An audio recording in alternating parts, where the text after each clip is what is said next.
Welcome to Blog Talk Radio in high fidelity.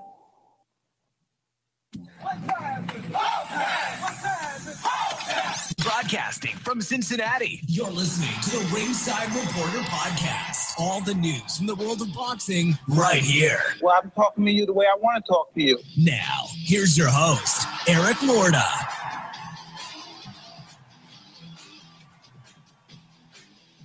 And we are live. Welcome to the Ringside Reporter podcast, where we talk about the latest boxing news.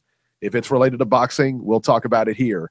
I'm Eric Lorda, and I'm here with my co-host, Ringside Robert, and England's adopted son, Joe Habib.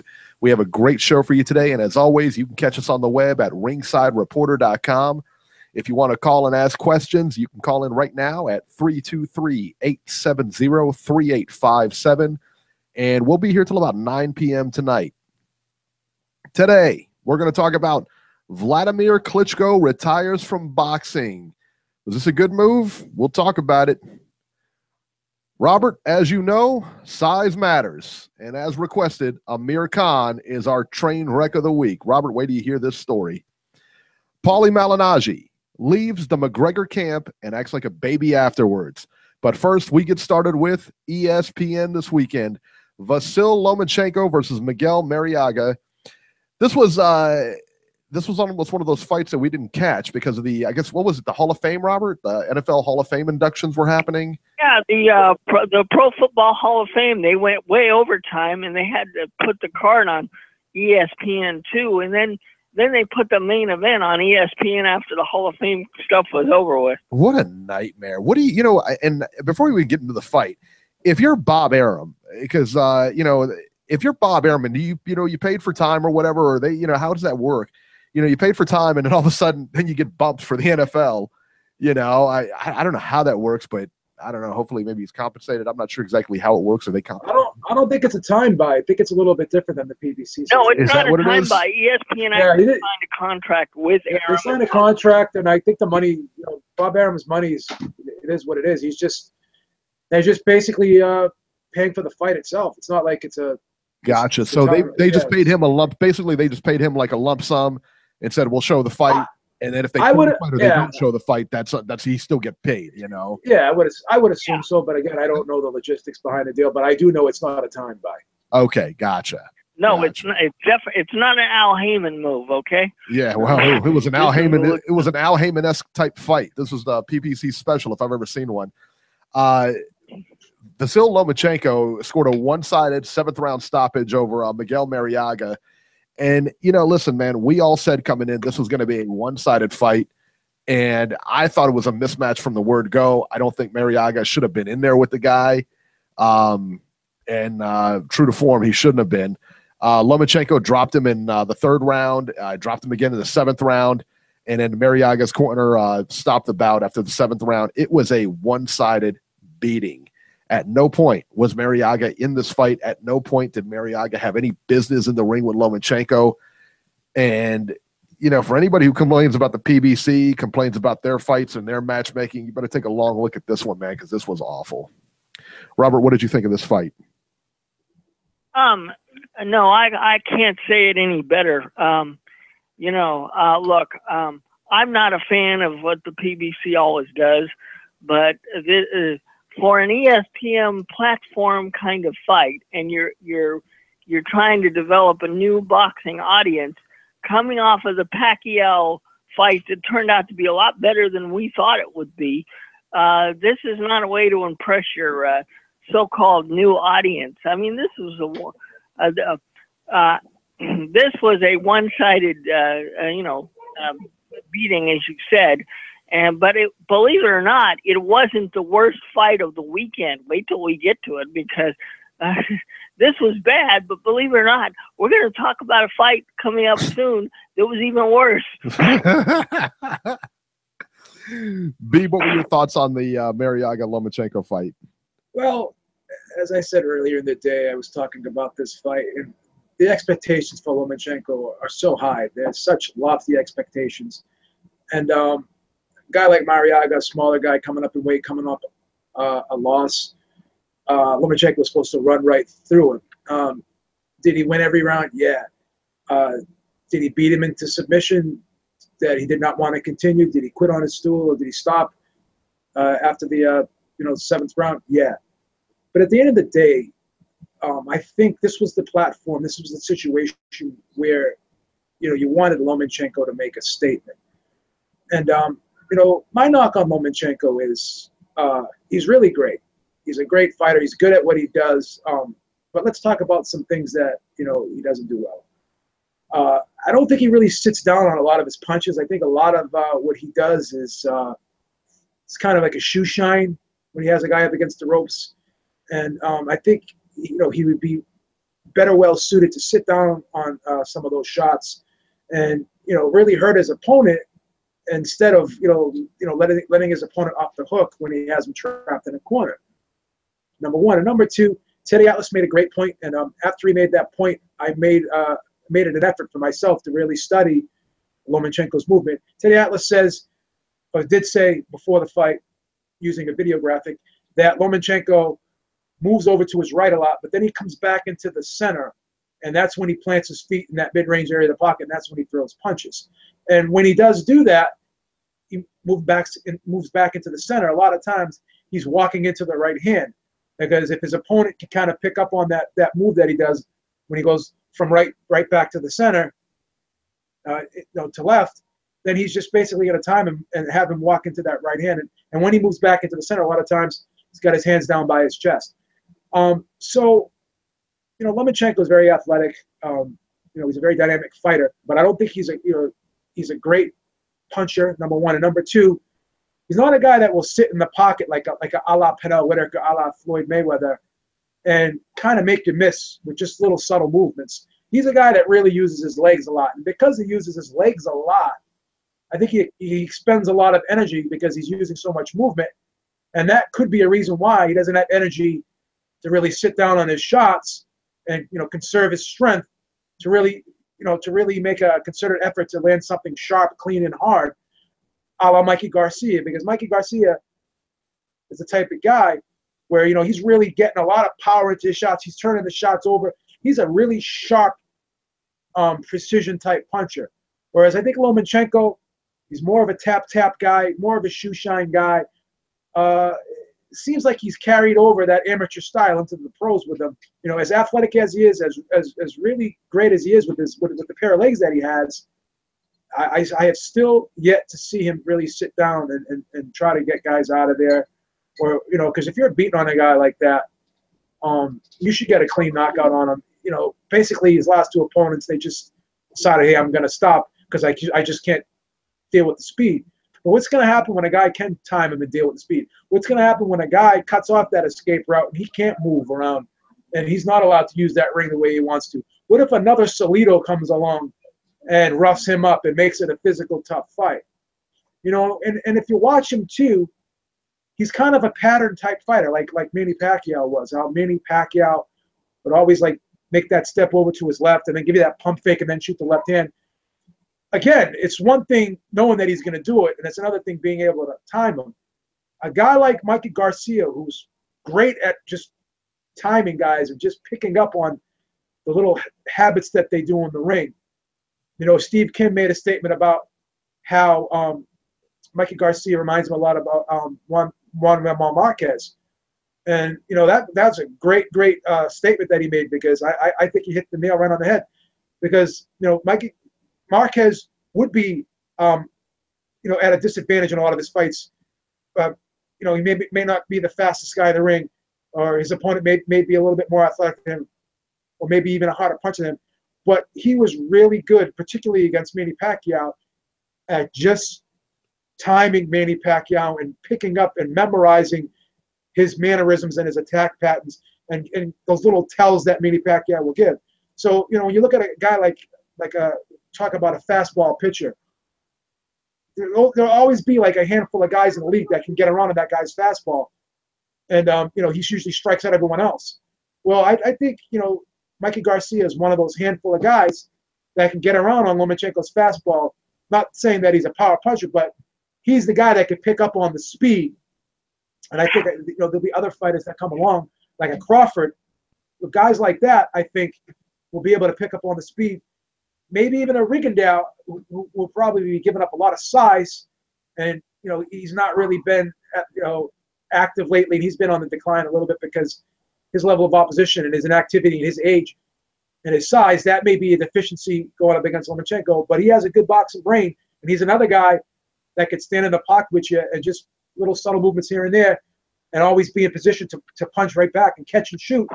Whereas Lomachenko is that guy that goes out of range, kind of revs himself up a little bit and then just, jumps back in. He's got that ambush type attack.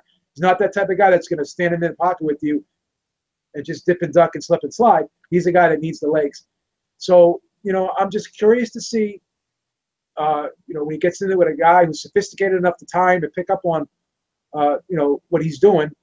And I'm also curious to see what's going to happen if someone cuts off the escape route and if someone, makes it a physical fight and takes that range away from him and doesn't allow him to use the ring as much, what's going to happen. We still haven't seen him in there with the guy that can do that. So I walked away last night after watching this fight with the same opinion I had of Lomachenko before, the same questions that I had before. Did he show me anything better? Did he make a statement last night? Was this a wow factor type fight last night? No, he did what he was supposed to do.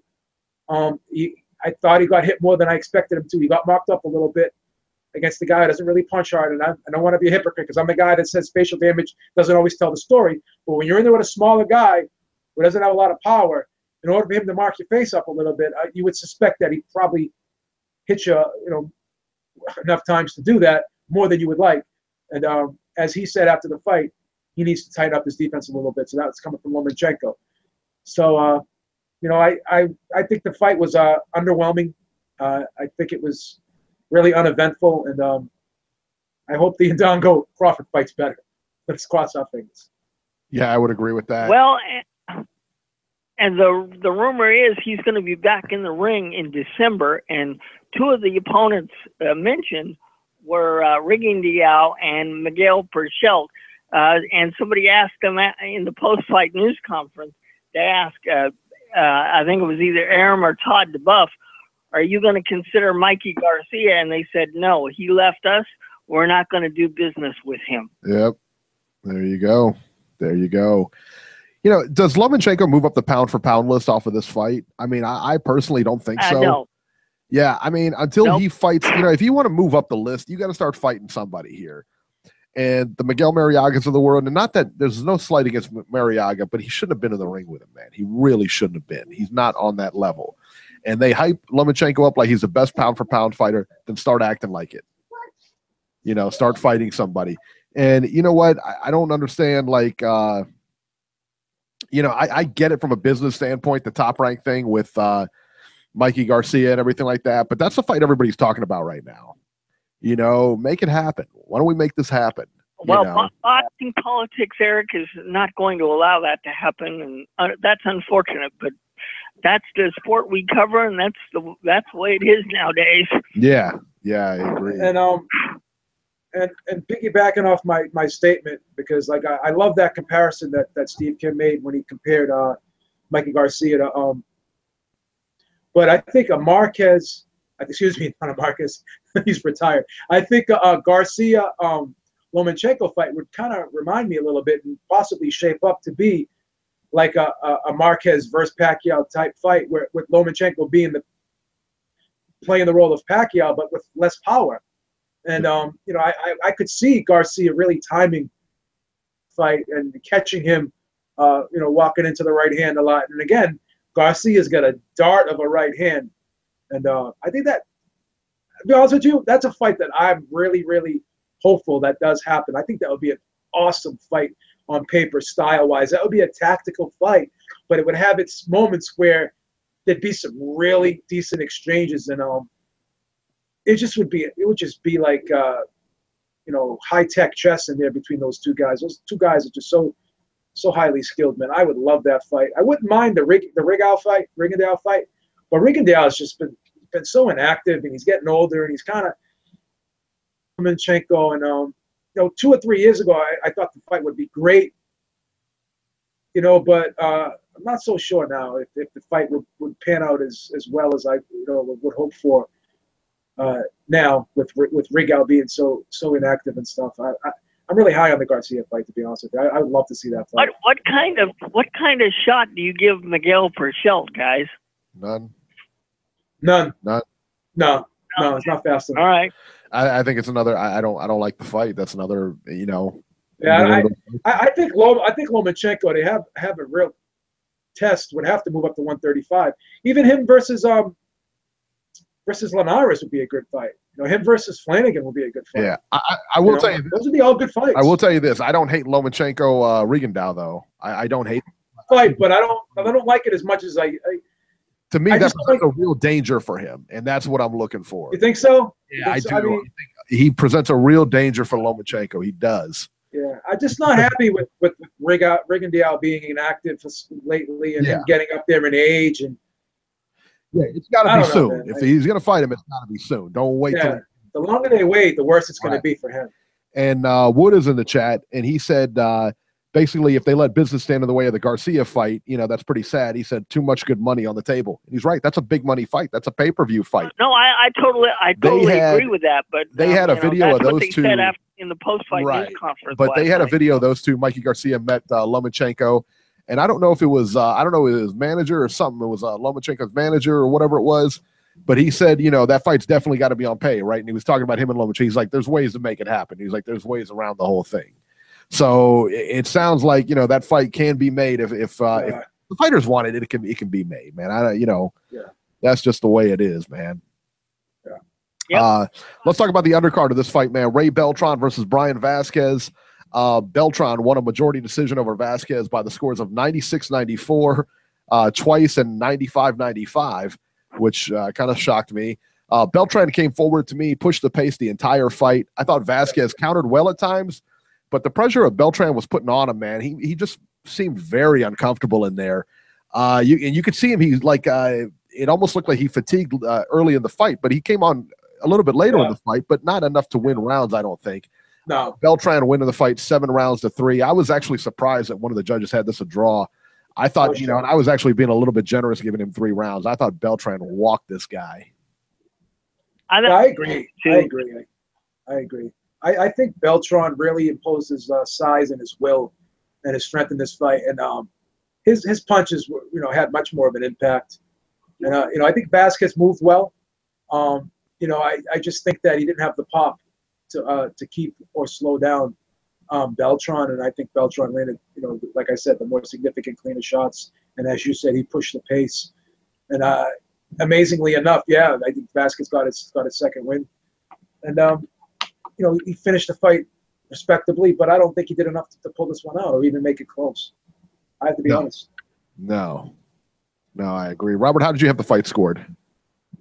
Like I said, 8-2. I thought it was a dominating performance, and and Ray can't afford any losses because he's got that immigration thing going on, and so it's like he's got to keep winning, man. Okay, so talk to me about this, man. All right, so and I know his last fight, they said immigration was right there.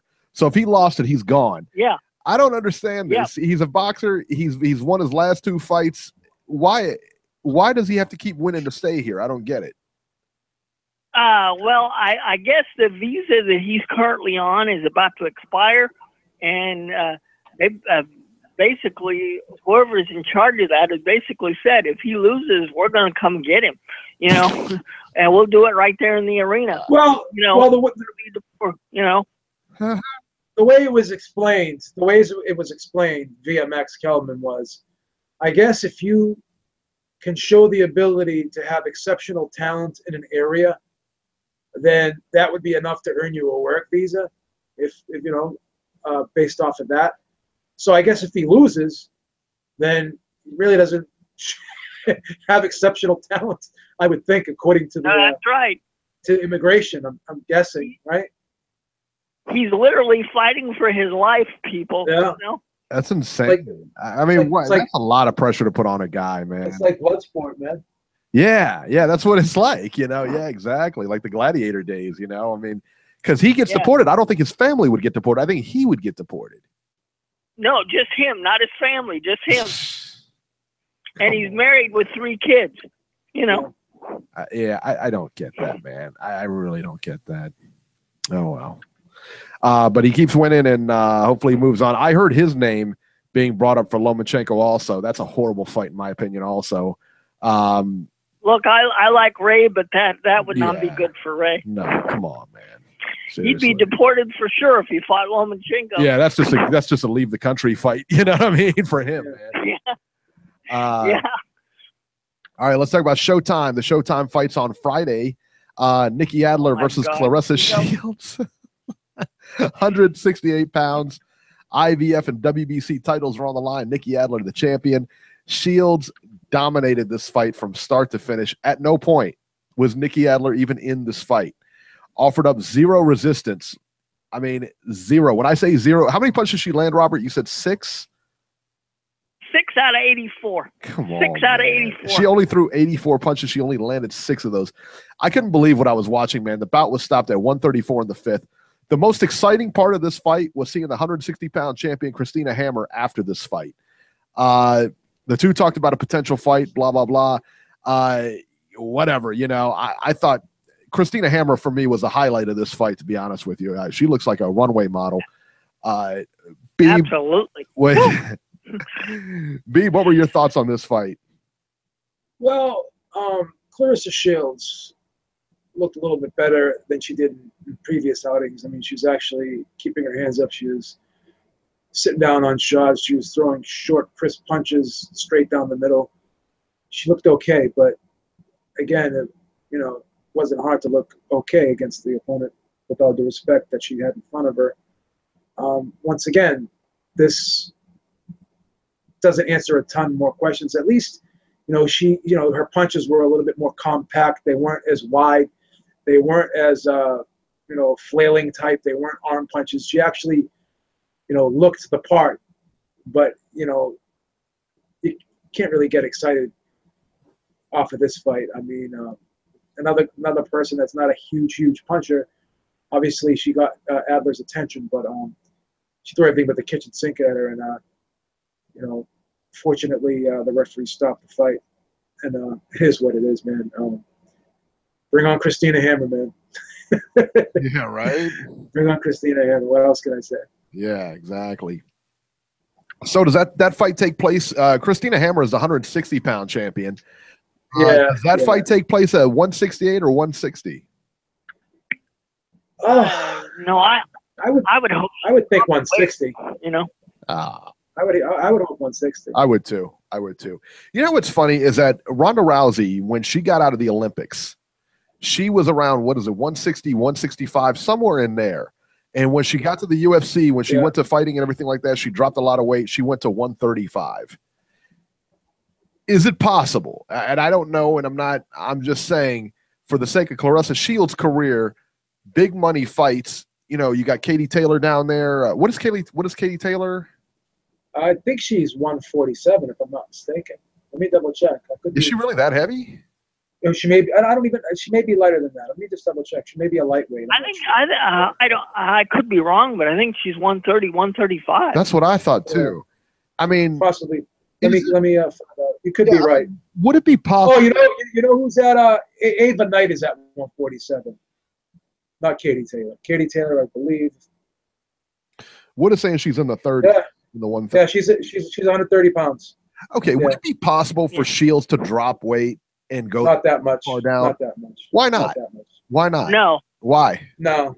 Like, too big of a frame. Rousey's pretty. Rousey came down from 165, or it was somewhere in there, to fight at 135 in the UFC comfortably. I would say that Shields could probably go down to 154, and that's probably the bottom limit for her. Really? Ronda Rousey's is a small framed girl. Like Claressa Shields is kind of big, man. Yeah. Yeah, maybe so. No. She's big. She's a big boned woman. Yeah. Okay. Because my thing was, like I said, man, if she could come down and weight, I think she could make a lot more money because you got Katie Taylor down there, who's a big, a big name fighter in England.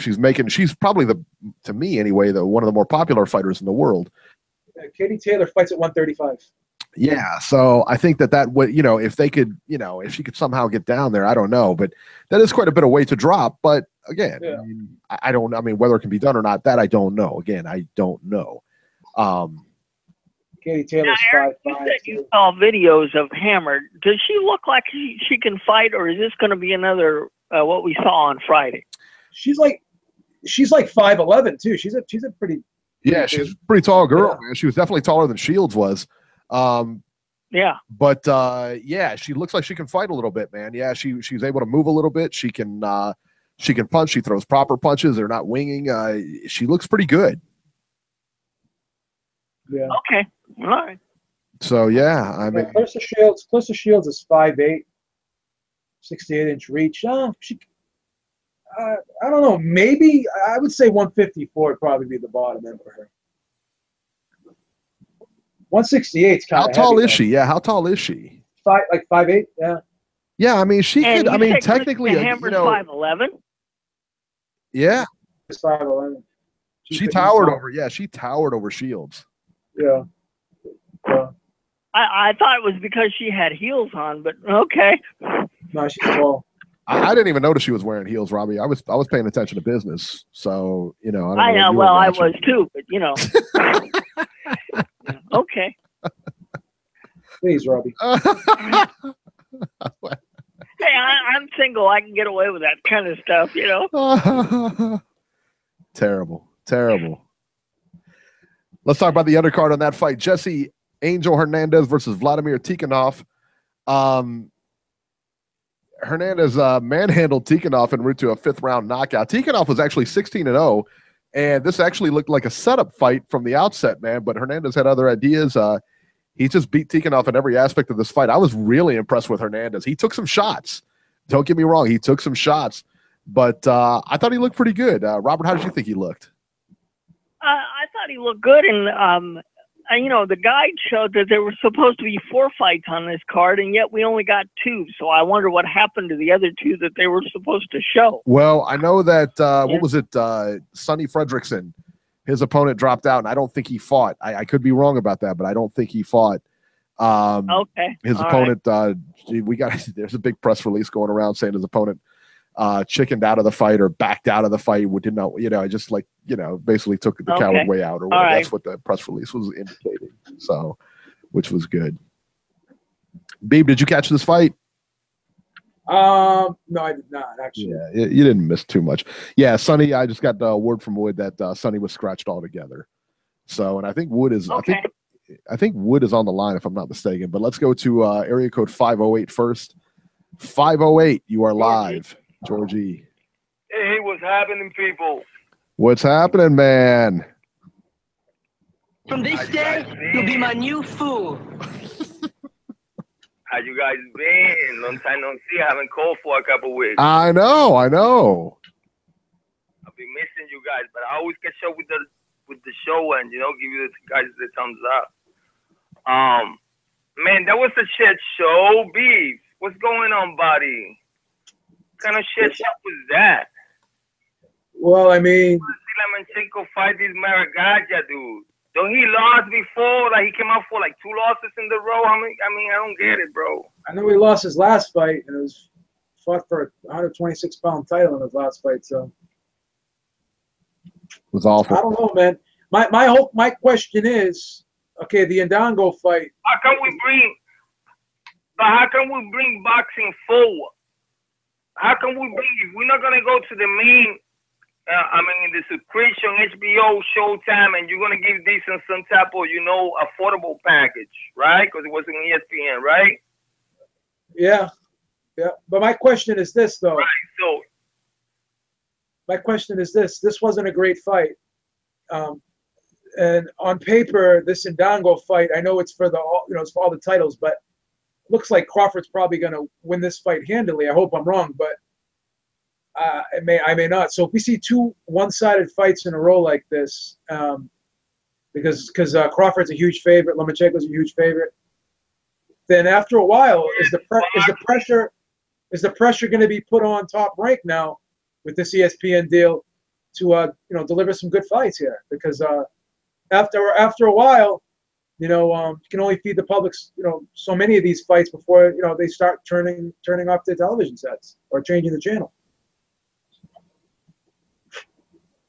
I mean, I just think that it's just to a point that you're just getting, it's not productive. It's not. I mean, it's just going to put more people away if you see this shit show.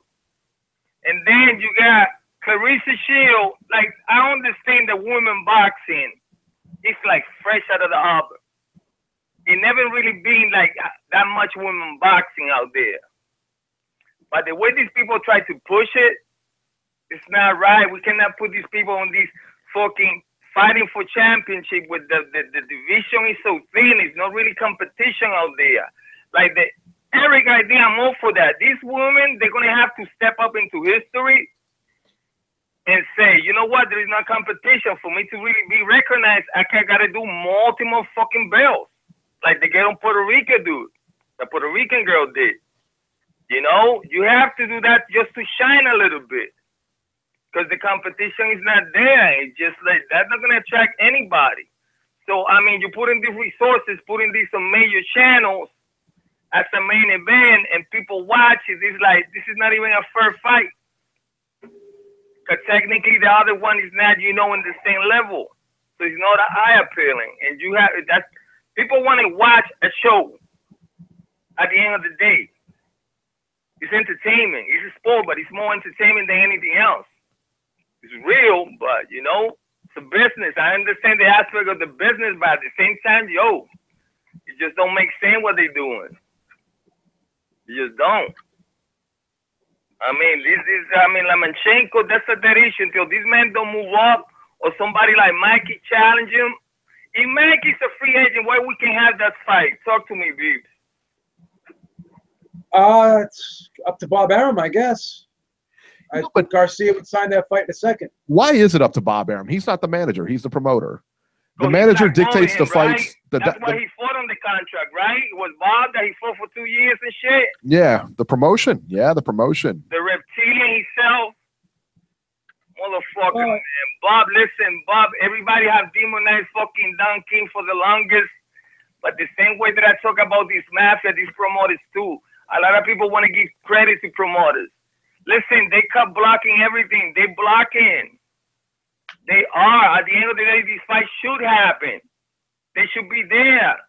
But they wanted what they say. They wanted grow the event. Or, use some sophisticated work to just fucking, first thing you know, we don't even see fights. First thing you know, some people retire, we don't even see those fights. Look at what they did with Rigo. Rigo being black belt for ages. Man gonna be like 40-something years old. We all know Cuba's athlete lie about the age. So, I mean, it goes to that point, brother. It just don't make no sense. Unfortunately, George, the boxing politics is something we've always had to deal with in the sport. And it looks like, unless cooler heads prevail, Bob Arum and Todd DeBuff and people at Top Rank are going to interfere with the Garcia fight. Maybe, but there is no lie. There is something systemically wrong with the sport, and that we fans got to take it away from these people. This is the only way, because you really think about it. Okay, Bob, God bless him, whatever, but he's up there on age. Sooner or later, he's going to depart like everybody else. Then we're gonna have the same shit from somebody else.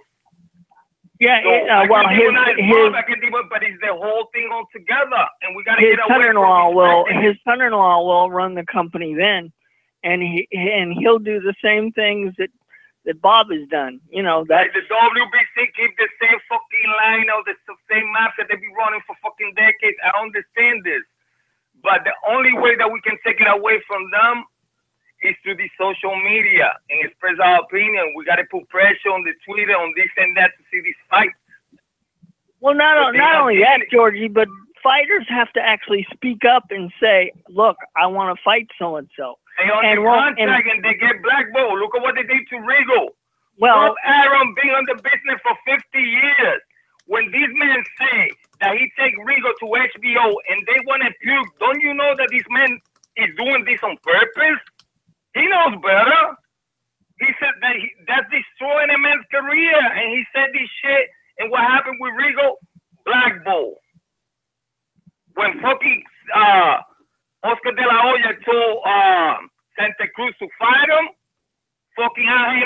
can cut block that? Well, I will say this. People got their back deals and they can block fighters. So it's up to the fans. I will say this. Everybody thought, and I'm not I'm kind of neutral in the sense that I don't care, PBC, Top Rank, whatever. But when PBC came out and they signed all these fighters, that's what they were trying to do. They were trying to prevent this type of issue. So they signed, it was kind of like they were trying to turn boxing into a UFC event, in effect. So they have all these fighters under one banner. They can all fight each other, and we don't have any problems. There's no promotional problems. There's no managerial problems. This is why this is what they were trying to do. Because I remember they were even talking about having like the PBC belt and everything like that. Remember when they first came out, they wouldn't show the belts, and they wanted the PBC belt. That was a rumor going around. But that's ultimately what they wanted, is all these fighters under the same banner and fighting each other without any kind of restrictions. So we don't have to worry about Top Rank. We don't have to worry about Golden Boy and Top Rank don't get along, so they can't fight, blah, blah, blah. This is what they tried to do. And ultimately, whether it worked or not, it's immaterial. This is what you run into. Bob Arum doesn't like somebody because he left his camp, so he's not going to give him a payday. That's his deal. And what if he beats Lomachenko? Because that's a close fight. That's not a walkover fight for anybody.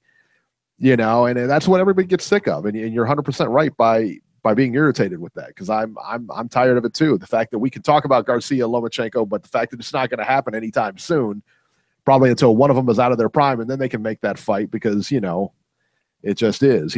So yeah, absolutely, I agree 100%. Oh, but the thing is, that is like that saying says. There is a saying that says that if you live long enough, you became that evil, that monster. So you get like people go to jail and they get institutionalized. So the same thing happened when you and that stratosphere talking about this corruption, all these millions and millions of dollars. Because this is so, you know what I'm saying? Money corrupts. Right. And unless you have some type of way to judge this fighting and ask for this fight based on fans appeal, real fan appeal, that can impact that in a monetary way, then we're going to have these people just doing whatever they want to do. WBO with a bush of judges, IBF with this fucking, you got to wait the second day shit, the WBC with a fucking ranking, listen, you go down the line, all these people just got their Bush's fucking rules, and we can never see who's the best in the world. Now, Wall and Stevenson can unify this shit to a point that haven't been done since who knows what. And we're talking about moving up and shit. Like fighting value and stuff. Like, that's going to do anything. What, the WBC going to lay a fucking bell on Bellew's lap now? What's going to happen? I just don't get it, man. So many politics is just disgusting. And when you see the result, this is the best year of boxing. I should be happy. But when I see these mismatches, it just don't make no sense to me. You just don't. I want to see who's the best in the world. All my life, that's all I want to see. Yeah. Well, I pay my HBO. I pay my pay-per-view. What else they want? Georgie, we all agree with you. But, unfortunately, we all may agree with what you're saying. But unfortunately, when we do a show like this, we also got to talk about the reality of the situation. So, I don't know. I just don't want to be the negative part of the show. Sorry about that, guys, because you're always on the positive side. I appreciate this show. You guys do this for free. I love you guys. But, man, you get frustrated, dog, because, just don't show that. There's so many fights out there that Showtime can put this morning. And some even fights, something that will appeal to the fucking casual fan and make it a fan, because you see action. It's something beautiful about boxing when they're really throwing down.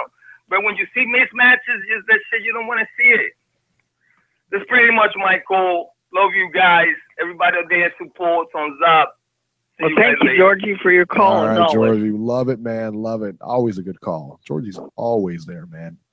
Benji in the chat seemed to side with Bob Arum on this whole issue. He says that it's basically Mikey's fault for leaving, and it's easy to blame Bob, for not working with people, but Bob, of course, works with the PBC. He had the Gary Russell fight made and everything like that, which is a fair point. My thing is, look, man, why stand in the way of that fight? You're going to make money off it, and he's just holding a grudge against Mikey Garcia if he doesn't make that fight. to me, that's not really fair. It's not really, it's not fair to your fighter either, because it'll be your fighter's biggest payday. Instead you're putting him against Miguel Marriaga, and you'll put him against another guy who he's going to walk right through. It's not really doing any favors for Loma's career. I'll be honest. He's actually, by not making this fight or by not being open to fights like these, it's actually hurting Loma's career. It's not hurting Garcia's career. Garcia's got plenty of big fights. He can go up and away. He can go down and away. Let's give Bob the benefit of the doubt. Maybe he'll come around, and maybe he'll put the fight on eventually. Who knows? Yeah, I mean, and hopefully that's the deal. Hopefully that's the deal. But me and Benji, we're gonna go back in the chat and back and forth in the chat. And I just wanted to give him a shout out here on the show.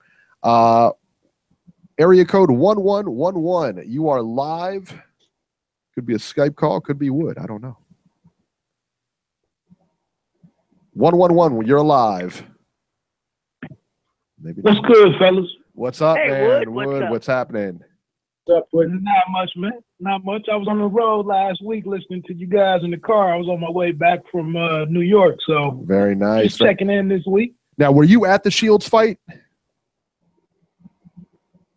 Nah, man. After they cut the card down to like 6 fights, I couldn't justify the drive up there. And then was coming back from Brooklyn last week. It just wasn't worth it.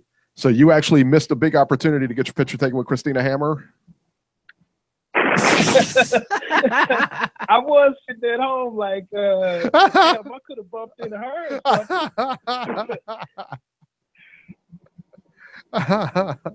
Actually, it just seemed like, well, the one thing that even that wouldn't have been beneficial, but it would have been okay to talk to the Darrell brothers. But now that I see that the Benavidez fight is off with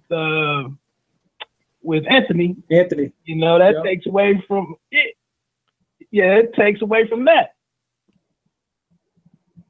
Yeah, what did you think of the Shields fight? I mean, when you watched this fight and you saw that Adler only threw 6 punches, and let me ask you, because we've both seen her in person, do you think, again, we made the Rousey comparison, that Rousey was like 160 some pounds, almost 170 when she came out of the Olympics, and then slimmed down to 135 to actually fight at that weight, which was a more beneficial weight for her, I think, especially with MMA. I guess it's the only weight she really had at this, but that's the only weight class they had. But could she drop the weight and go down that far, or could she go down to the 140, 147? I mean, could she and make bigger pay? Because it seems to me that there's better competition and bigger paydays to be had at the lighter weights.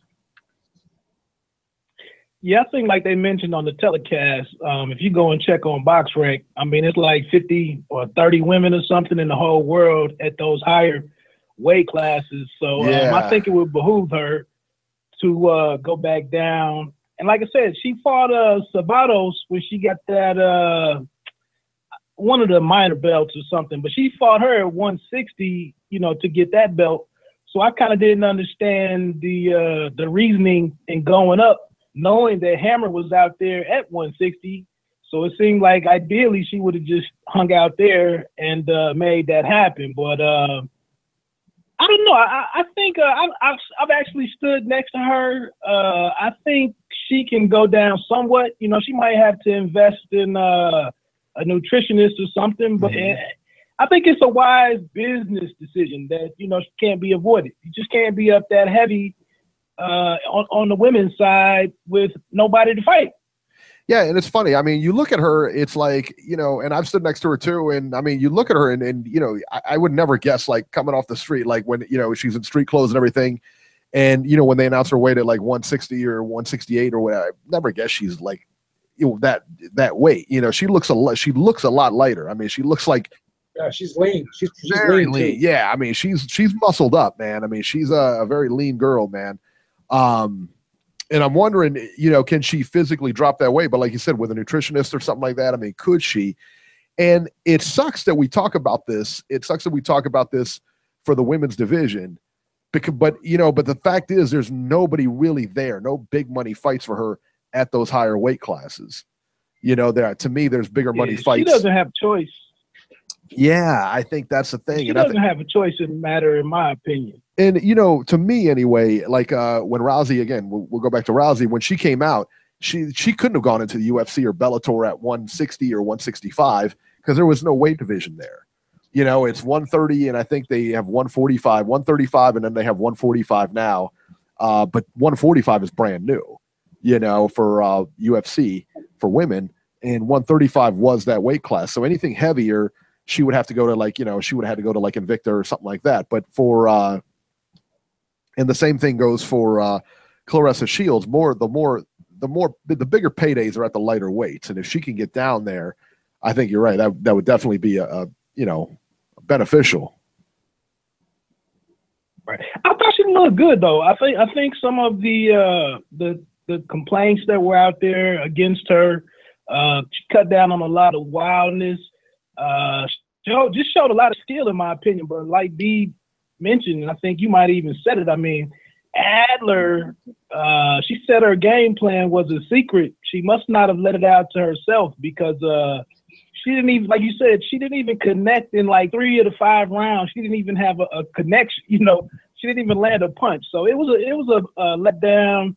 And I was actually, when she told Hammer to go get her trunks, I was hoping that Hammer would say, "Just give me a second. I go back there and get dressed real quick," because it was an embarrassing performance from Adler, and to be a world champion, you know, for 4 years. The women's side, you know, they might have to catch up with her. I mean, they might have to catch up with Shields, to be honest.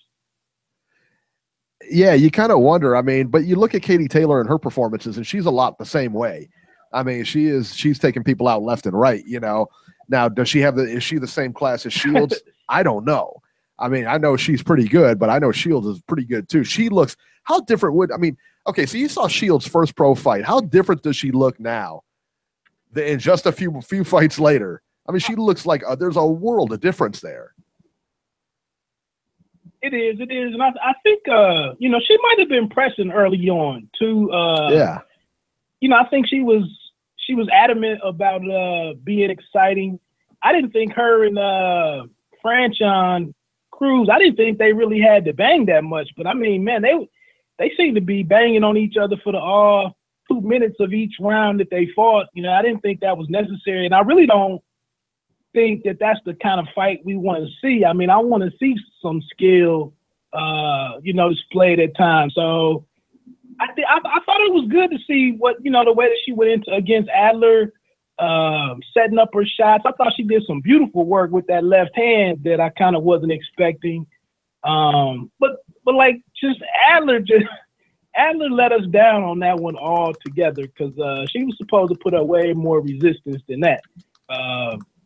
But I mean, she came right out. I saw and that's the thing. When is it going to be a female that can move around the ring with her? I mean, we don't even need you to have power, you know, or anything like that, but just be mobile and have some agility. The last 2 or 3 women that have stood in front of her, I mean, they've just been stationary targets for the most part. Well, is Hammer going to represent that problem? Again, Eric, you've seen her on video. Is she going to present enough of a problem to make it interesting to actually watch? She does look like she can move. I'll tell you that. She's definitely on her toes and everything like that. She can box very well. Again, throws punches very well and moves very tall. Yeah, I mean, she looks like she can give her some problems. It'll be interesting. Hey, I just had 2 quick things, and we get off of here. But checking out the All Access show this week, I think the first one came on. But I don't know about you guys, but the whole Mayweather money, you know, I'm still rich. That whole narrative has really jumped the shark. And I know I was hesitant a couple weeks ago about saying whether or not I was going to buy this fight, but I was looking for the All Access to kind of drum up my interest. But if it's just going to be Mayweather, if that's going to be his side's marketing, is kind of, you know, work up people's hatred towards him about his money, I could care less about that. And then lastly, for them to sign, you know, for them to name Roman Martinez as Tank Davis's opponent, really takes away from the undercard that I was hoping for. And, who is Badu Jackie going to fight at this point? I mean, nobody that's really trying to do too much with their career is going to take that fight on 20 days, of notice. Well, that's why that's one of the major reasons why I'm not going to spend the $100 on this stupid thing. You're buying it. You're buying it. Don't even pretend you're not. Don't even try. I know you're. You're gonna definitely buy it, man. I'm buying the damn He's thing. buying it. Call him DirecTV. I want the receipt. Robbie. I'm buying the damn thing. No. You're buying it. Robbie's hosting a party, son. Man, I'm sitting it out. What? Thank you, Wood. Thank you. Wood, you're gonna go to close. You're telling you what you want to hear. You're gonna see a close circuit, Wood. You know you are. Last minute, you're gonna go close circuit. Wood's buying it. Wood's coming over here to watch it. Wood knows what's up. Eric, I've never lied to you or Beeb in my life, and I'm not lying now. I'm not buying the damn thing. I will be calling up DirecTV, and I will be asking for the receipt. He's getting it, man. Don't worry about it. They're both getting it. They're lying, telling people what they want to hear. Team Robbie all day. Team Robbie. There you go. Thank you, Wood. Wood. Team Robbie over Beeb Industries. Beeb Industries. Thank you. The one thing that aggravates me, man. I mean, because I know Mayweather's going to be Mayweather, right? But it's so stupid that he's pulling money out of his bag when he's telling the IRS that he doesn't have the money to pay them. Because he doesn't have the money to pay him. You know what I mean? Exactly. So why pull out money? Like, you know what I'm saying? Because then they're gonna be like, okay, well, give me what you have. Get a new gimmick, son. Get a new gimmick. It's just stupid, man.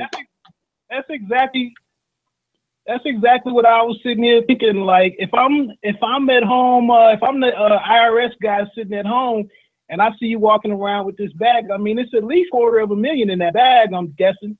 We'll take that. We'll take that as a part of the payment plan. Right. We'll take that. Right. He had about $5,000 in that bag, and they were all ones. We'll take every penny you got, son. You can live on the streets. Oh. And the funny thing about it is, I don't think he's broke. I'm just speculating here, but he could have a lot of his money tied up in investments. He could have an annuity that it's locked up in and it's paying him out every month. I don't know. I'm just speculating. Sorry. You think he's? I don't know, man. I don't think he's broke. So. I mean, I don't think he's broke at all. I mean, can't pay his tax bill. Probably is invested in quite a. Hey, listen, man. If you can't pay the tax bill, I think the money's all tied up. And if you can't pay $22 million of that, you're busted, son. You're flat busted. There's no two ways about it. If he doesn't have Eric, he owes almost $30 million, not 22. Wow. 30. Well, let me ask you this, because he's saying he gets paid out every month, right? Would it be possible that he has the majority of his money in an annuity, and they're paying him out maybe $1 or $2 million a month, right? Would it be possible that his finances are structured that way? And if he was to try to take money out of the annuity, he'd have to pay a big penalty on it. 100% no, because he can't live on $1 or $2 million. Right. Guaranteed that guy can't live on $1 or $2 million. Well, $3 million a month or whatever it is. Not to mention, no. Or maybe I'm trying to give him the benefit of the doubt here. You know how Beeb Industries work. We came up from nothing. That's how we are. Came up from nothing. We did it. So, we believe in the American dream. That's a fuzzy math. That's right. Hey. That's that funny math at Beeb Industries. That's it. That's why you got pied. That's why you got pied last week. That's why I got pied last week. Beeb Industries, we started off as a, couple office firm, and we took our gambling winnings and we made it big. We opened up a lot. We're overseas now. Don't worry about us. You know what happened last week? week? 5 dimes called me looking for Beeb. They want their money. I don't know what happened. I don't know what the deal was. I was like, hey, man, I don't know. I don't know where to find him. You know what I'm saying? Wood said he had another question. Go ahead, I was in the middle of a point. Go ahead, Wood. Just what's the deal with Broner on social media defending himself a week later and putting up his picture amongst Sugar Ray Leonard, I think. Cut it out. I almost ruptured my spleen just then. Stop. I didn't see that. He put his picture up next to Sugar Ray Leonard. Oh, Jesus Christ. Yeah, man. Yeah, he's got a Are you kidding me? lineup out there on Instagram, I believe, with him Oh my God. and 4 or 5 guys just talking about don't count me out after 3 losses. And again, I just feel like, bruh, nobody's really writing you off. He's at that stage of the game where it's put up or shut up, and just get your next opponent together and get a victory. I mean, right. Everybody thought he was supposed to beat a smaller fighter, and he did very little, in my opinion, to make that happen. He didn't use any of his natural advantages in that fight, and now you want to get it all together, you know, on social media and talking. And you're a fighter. You have to fight and beat people. So I just thought it was funny, man. I mean, that's so great. You know, I don't hate the guy or, you know, or anything like that. It'd be interesting to see where he goes from here. But it's like nobody's really writing you off. It's just the fact that you have this issue now that's even more pronounced and whatnot, because you lost to a smaller fighter who was coming up, his second weight class in 4 fights or something. He got pasted, and you got beat 9-3. And then to throw out there in the ring about a rematch. I mean, you don't get a rematch from 9-3. Nope. Yeah, he's embarrassed. That's what it is. I mean, he's embarrassed. He thinks people are writing him off, which, you know, maybe they are. I don't know. But yeah, man, he's just embarrassed. Right. I think it's great that he put his picture up there with Sugar Ray Leonard. That's the funniest thing I've heard all night. Yeah.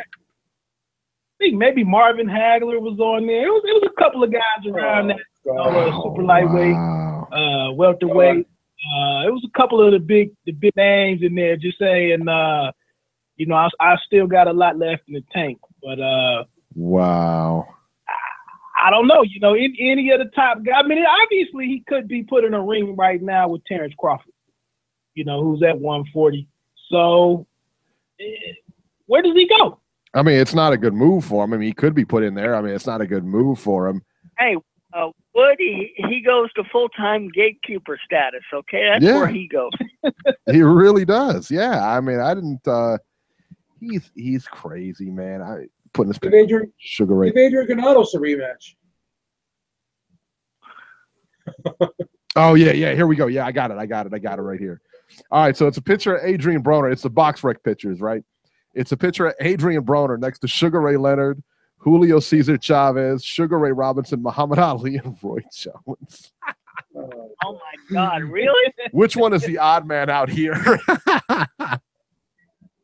One of these kids is doing their own thing. Oh my God, that's the best thing I've seen all night. That's so great. Yeah, I mean, you got to post that on the website, Eric. You got to post that on the website. Yeah. So what in the world, man? Come on. Unreal. All right, Wood, tell everybody where they can find you at. Hey, check out the Pay Me No Mind YouTube channel. I'm a little late getting up some of last week's content, so I don't even know what I got going on with that. But also check out the podcast, the Pay Me No Mind podcast at actually you got to search Talk Loud Radio on iTunes and everywhere else that you listen to podcasts. Actually, this week got a good talk in with Kelly Pavlik at Barclays. Yeah. And he just said some pretty candid stuff about Broner not being able to man up in the big situations. And then also he said he was still waiting to see with Jamal Charlo at 160. He said, last week's performance was awesome, but he said it was still some things that he needed to prove in that division. So that was pretty. It was interesting to be in the press conference last week, and the question from the back of the room, comes from Kelly Pavlik. So that was pretty cool. Very cool, man. Very cool. All right, Wood, we're going to get running, man. We will talk to you soon. Thanks for calling in, man, as always. And go listen to Wood's podcast, man. It's a good one. He's always got always got good people on there, man. He's always got interesting boxers. So Kelly Fablik was part of the press for that fight? I don't know. I don't know if he was or not, but I know that but a lot of times boxers come in those press conferences anyway. Like I remember for the Broner, one of the Broner Granados fight, like the Durrell brothers were there. You know, I mean, so if they're in the press room, they can ask questions and nobody turns them away from the press room. I mean, they can come in. Oh, okay. Yeah. So, yeah, but Wood's always got good people on the show. He's out there hustling, man. Love it. Good for him, man. I do too, man. He's got a good show. Area code 706. 706, you're live.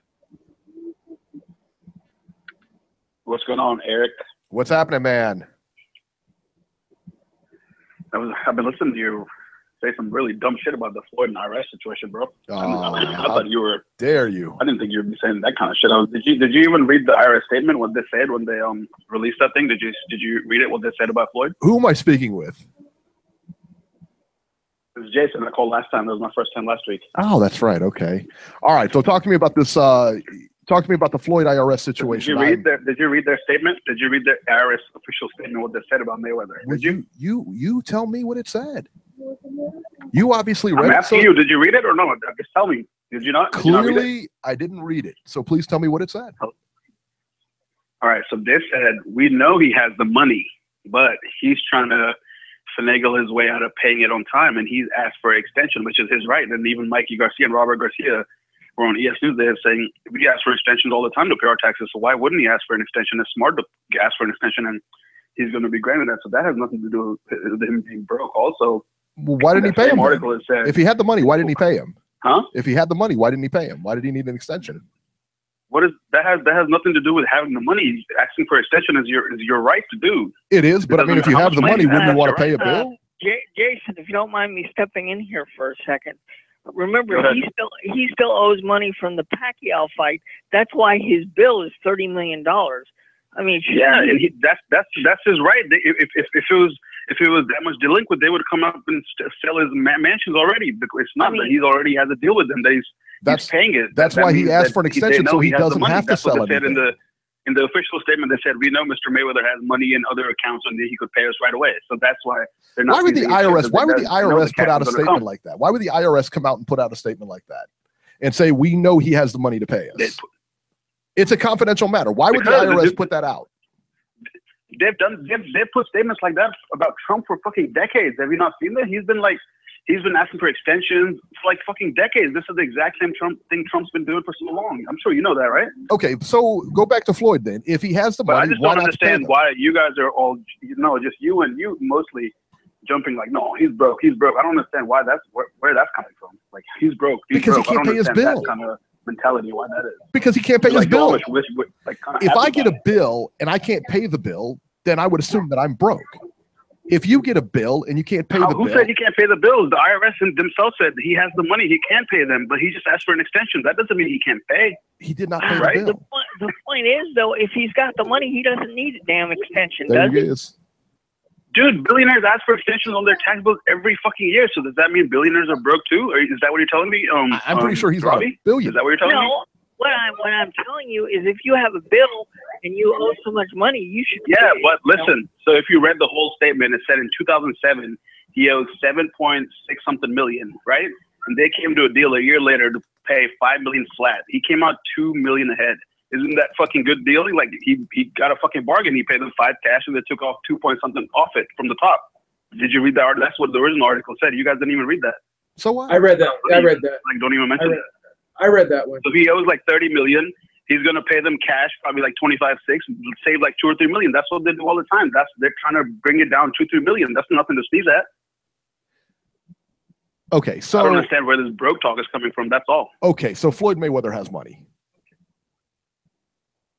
You know he has money. I just think it sounds cool to say, "Oh, Floyd's broke," because it'll probably get some reaction. But you know he's got money. If he didn't, they would be selling his mansion right now. If he didn't have money, all his shit would be on sale. Right. You know apparently that, right? It worked because you reacted. So, okay, so Floyd has money, so I don't understand the point. You're saying No, Floyd but has money. I'm saying Floyd there's doesn't no have way money. he can have money because he asked for an extension. But you're acting like people don't ask for extensions. Like rich people ask for extensions all the time. If you could just Google that and find out real quick. Well, a lot of times, richer than Floyd Mayweather ask for extension every fucking year. A lot of times when you do ask for an extension, That's what I'm trying to say.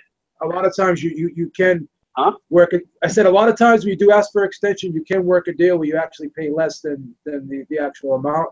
But it's your legal right pretty much to ask for an extension. It's not something you're doing that's out of the question. You can get an extension anytime. Even people like us, like that make like 60, 70 grand a year or whatever, they get an extension all the time. So if he's bringing in 20, 30 to the IRS, they're going to give him an extension, and then he's probably going to pay the whole lump sum and probably save $1 or $2 million, and that's it. He did that in 2007. He's got a cash windfall come in August 26th. He told them, and they're probably going to give him an extension.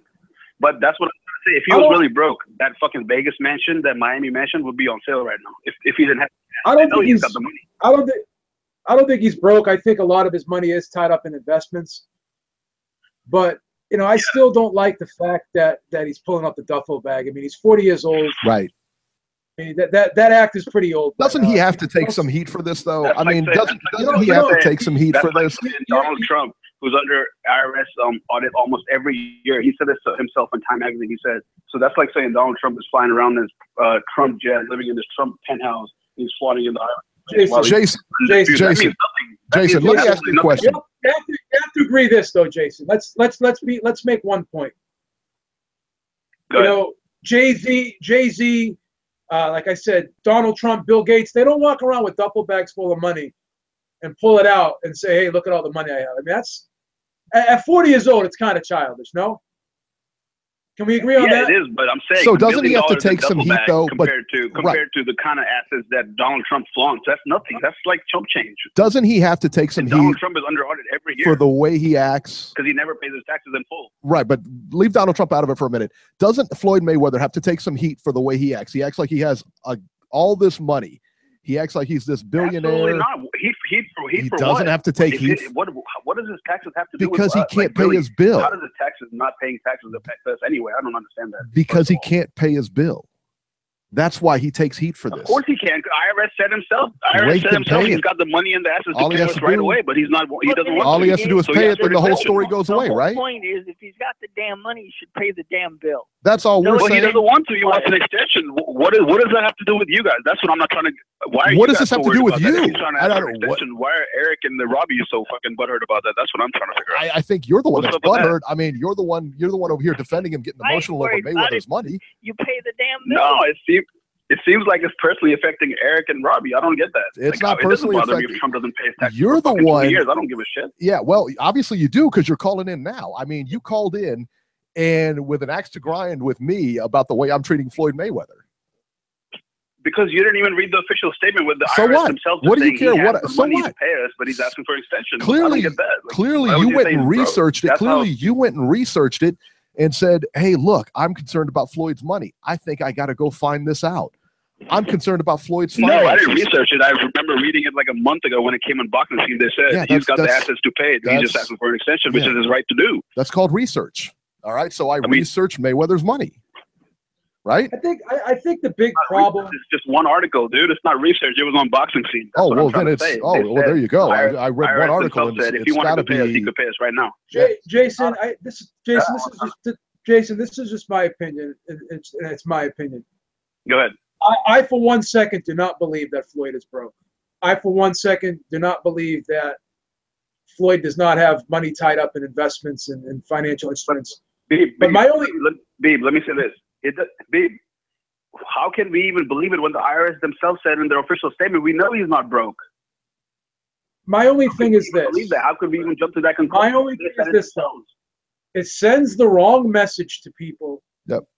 When you're walking around with duffel bags of money and basically flaunting it and throwing it in the IRS's face, and you're basically saying, "Hey, I'm going to pay you when I want to pay you," which is his right to do. But Beeb, but it's a bad look. 2000s, like in the 2005, 2006, he's been doing this since then, and he had beef with the IRS. He still made a deal with them. But for him to be on all access, he gave it to him. So what? But for him to be on all access with a duffel bag full of money, and just grabbing out stacks and basically telling people, hey, man, I got this money, the IRS, whatever. He's basically sending the wrong message to kids that, hey, man, this is what it's all about. Who cares about the IRS? You don't have to pay your taxes. Pay your taxes when you want. And he's basically. I didn't even know kids watched All Access. I guess that's where I'm kind of. And I'm not paying the pay-per-view price to contribute to Floyd Mayweather's tax bill. That's fine. Also, I heard what you said earlier, Robbie, about the Cleverly and Jack. That fight is on. Eddie Hearn just said 2 days ago that Cleverly didn't like the offer at first, and he's talked to him as guy. They upped the offer, so you should expect an announcement very soon. It was on National TV 2 days ago. You should watch the interview. And what else? Delorme Porter. I don't know about that fight. We only announce the fights when they're Cleverly official. And Tank versus. Yeah, we only announce the fights when they're official. What did you say? I said we only announce the fights when they're official. Yeah. No, I'm just telling you the interview. Just go ahead and check it out anyway, because you didn't think it was going on. Robbie I didn't said, think what was going on. Was that fight going to help you buy the pay-per-view, Robbie? Were you going to buy it? No, I'm not buying it. He's buying it. Buying it. I'm buying the pay-per-view, man. Delorme against Sean Porter. I'm not buying against Tank Davis. You would be buying Canelo versus McGregor if Jojo Diaz and Oscar De La Hoya were on undercard promoting it, right? No, I'm pretty sure. No. I've never bought a UFC event in my life, and I'm never going to. How dare you? How can you say that? Like, all this boycott stuff has turned as soon as Oscar wrote that two-faced hypocritical letter, like in the boxing community. People are like, 1 month he's begging Conor to fight Canelo, then he's writing open letters to boycott the fight because it's before his fight. Oscar's done more promotion for this fight than anybody. No, Oscar's actually helping the promotion. That's what I said. Yeah, I said Oscar's promoted this fight better than anyone. No, actually, dude, everywhere. On all the boxing forums, I think all that boycott talk is really catching fire. I think Oscar started that. I think he has probably helped them slow down their ticket sales and lower their pay. I really believe that. And the ticket prices have helped. The ticket prices have slowed down the ticket sales. I mean, $1,800 for a upper seat. This is my theory on the ticket thing, right? They set these prices. Did you do any number research? Apparently, Jason on the tickets, research in his spare time. On the tickets, no, I there really isn't much research. No, Eric doesn't do any research. Eric just runs his mouth about IRS issues. There really is no research. But basically, what I'm thinking they did was they set the prices high, knowing that they'll probably sell very little. And if they sell very little with the high prices, they're still making out. So then when they lower them, they're going to get rid of them all. It's not like this fight is not going to sell out. Yeah, this fight will sell out. So you're asking me to do research. Also, Google it and tell me what's out there. What's the news? Also, another thing people don't talk about is Floyd versus Manny tickets went on sale 1 week before the fight, and they only released 1,000 tickets to the public. This fight, Dana White said on SportsCenter, no third parties are buying the tickets. Actually, all tickets are going to the public, which is kind of different for boxing. Even GGG versus Canelo, they released like 3,000 tickets to the public, right? Jason, the fight's going to make a lot of money. There's no question about that. It doesn't matter. It doesn't matter who says it's a shit show. It doesn't matter who hates it. Everybody wants the fight. The fight's going to do 5 million pay-per-view buys, Jason. It doesn't matter. Huge. It doesn't matter. People can say what they want about it. Isn't that right though? GGG and Canelo, they only released like 3,000 tickets to the public, or am I mistaken? Was that right? Is that the right number? I don't know. Wasn't it something like that? I have no idea. They said Manny and Floyd only released 1,000, so that's why they went away in like 1 day. They sold about like an hour. So, Beeb, did you try to do research like how many tickets are left? Do you know how many thousands are left? I Googled everything, and there's not much out there. No. There's not much out there. I'm being honest with you. When you asked me you had me curious. I was curious, and I Googled it, and I couldn't find anything. How come like Darren Revelle and guys are like those aren't releasing details? I'm sure they could fucking find out from T-Mobile or MGM. Why aren't they releasing that shit? We hear that ticket sales are slow, and if you go to Ticketmaster, the ticket sales, there's a lot of tickets there. Put it that way. But my whole point is this: they're selling these tickets. They're selling these tickets for astronomical prices, right? I'm sure some people are going to buy them, right? And then if they lower the prices, it's like if you sell 5 tickets at $30,000 or whatever the price is, you know, that's still $150,000. You know what I'm saying? It's like It's not like you have to sell them all at that price to make money. Is my point. No, but yeah, I was just trying to figure out how many they've sold, like how many thousand. No, I can't. I don't. Kind of demand, you know. But and I'm going to be honest with you. I don't. I think that's going to be kept under wraps until probably after the fight. Yes. Did you guys hear about that Jarrell, the acting family, he pulled out another fight? Ronald Gavril to put in for him. Anthony Jarrell pulled out. Huh? Anthony Jarrell pulled out of the Benavidez fight. Yeah, what's up with that? He keeps pulling out of fights. Doesn't that guy want to make money from boxing, or what's going on? I have no idea. I don't know. I mean, but if he's not 100%, I wouldn't go in there. I mean, I guess you never really go in there at 100%, but you know. I think David Benavidez wins that fight anyway. Yeah. Yeah. Tough fight. Tough fight for him. Well, his older brother, he starts acting and starts falling down when he gets a tough fight. So his brother is doing the next best thing. He's just not taking the fight instead of acting in the ring. He's just like, fuck it. Instead of acting in the ring, I'll just not fight. That's what it seems like. Another thing. Hey, do you guys I don't know, did you guys score Canelo Floyd? How many rounds did you guys give Canelo? All of you? Beeb, Eric, one round. I gave him 1 round. I'll be completely honest with you. I'll be completely honest with you. I had the CJ Ross score. I had it a draw. And I'm man enough to admit I had it a draw. I can't even remember what I had, but I know it was a wide scorecard for Mayweather. Canelo didn't do hardly anything in that fight. I gave Canelo 1 round. That I still struggle to give Canelo even 1 round. I gave him 1 round. Hell, I might even have had it a shutout. I don't even remember it. Too long. And I think Golovkin knocks out Canelo. I don't know, man. That's a tall order. Tall order. I think he knocks him. How many rounds did you guys give Marriaga against Lomachenko? 0. Give him any, man. 0. So Aram is comparing him to Ali now, like he used to with Floyd and Manny. But that's why I was bringing up Canelo. I was going to say Floyd dominates guys like Canelo and Marquez. Lomachenko is dominating guys like Sosa and Marriaga. There's a big difference between that, isn't there? The skill level that he's dominating, even at the age of fucking 36, 37. Well, look what Mikey Garcia did to Adrian Broner. Now, obviously, Mikey Garcia was the favorite, but there was still questions about how would he handle a 140-pounder. If Broner hit him, would he be able to take the punch? And the supposed size advantage that Broner had over him, would he be able to use that effectively against Mikey Garcia? So, I found it ironic that Lomachenko was criticizing Garcia's performance against Broner, but, he was the one that was kind of a little busted up after his fight against the light-hitting Marriaga. So, I don't know. I mean, there's biases in the sport. There's biases in the sport. There's no way of getting around that. I mean, the battle lines have been drawn. But it seems like they're turning Loma into the exact same Manny, like how he used to criticize Floyd's performances when they were going through their path. Like, that's the top ranked blueprint, though, isn't telling it? Lomachenko everything to say. That's the top ranked blueprint, isn't it? And what was I going to say? Fuck. And yeah, Lomachenko didn't look like he had as good cardio in the later rounds as he usually does. Maybe he's not. Maybe he needs to move up. He looked kind of gassed after 9-10 to me, which he usually doesn't. Lomachenko looked gassed after what? 9th or 10th round, he was slow as hell compared to he usually doesn't look that slow in the later rounds. He's usually fresh as hell. Lomachenko this weekend? Went 7 rounds. Fight only went 7 rounds.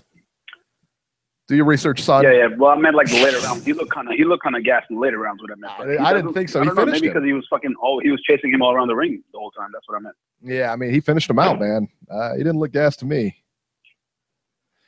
All right, man. No, Marriaga, he looked like. All right, go ahead. All right, man. We're gonna get running here. Mute myself. Thanks, guys. All right, man. Don't be a stranger. Thanks, Jason.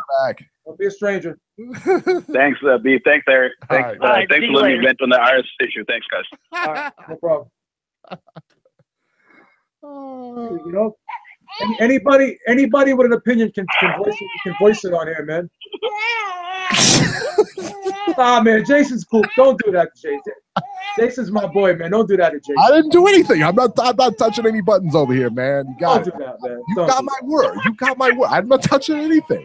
I All don't right, have control of this panel. That's got to be you and Robert, man. That's not even me. Come on, man. Oh, that's messed up, man.